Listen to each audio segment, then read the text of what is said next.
Kilalanin natin ang mga pinarangalan sa kauna-unahang Premier Volleyball Press Corps Awards Night na ginanap sa Quezon City kagabi. Narito ang report ni teammate Jamaica Bayaka. Pinarangalan ng ilang mga atleta, coaches at executives para sa kauna-unahang Premier Volleyball League Press Corps Awards na ginanap dito sa Novotel Cubao sa Quezon City.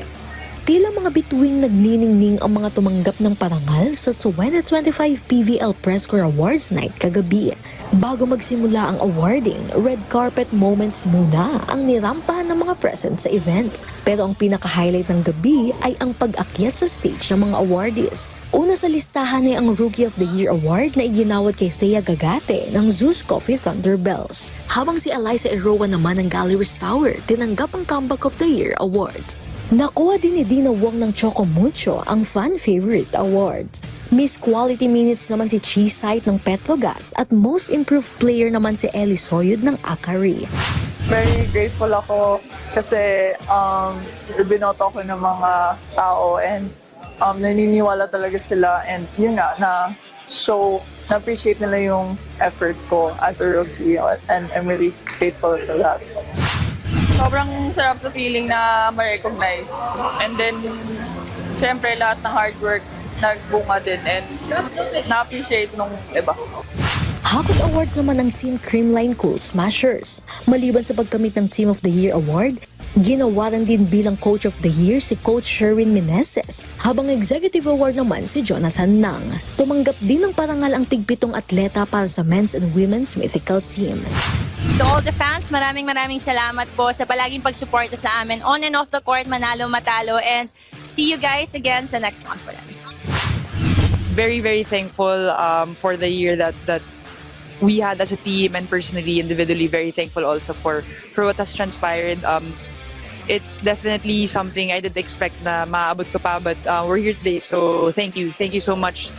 Samantala, hindi man nakarating sa events ang PVL MVP na si Brooke Francisco. Nagpaabot pa rin ito ng mensahe kagabi. You guys have been amazing and you guys are really welcome with open arms and I can't be more grateful and grateful for all of you. So thank you for all your hard work and passion and dedication put into the team. Iba pang mga special awards ang iginawad tulad ng Fair Play Award, Fan Favorite, Special Citation Awards at Game of the Year Award. Hindi naman nagpakabog ang Star of the Night na si Cici Rondina, team captain ng Choco Mucho Flying Titans. Ayon sa atleta, hindi niya inaasahang makakatanggap siya ng parangal. Ako wala talaga akong alam. Promise, pumunta lang ako para supportahan yung team namin kasi kami nga yung Game of the Year.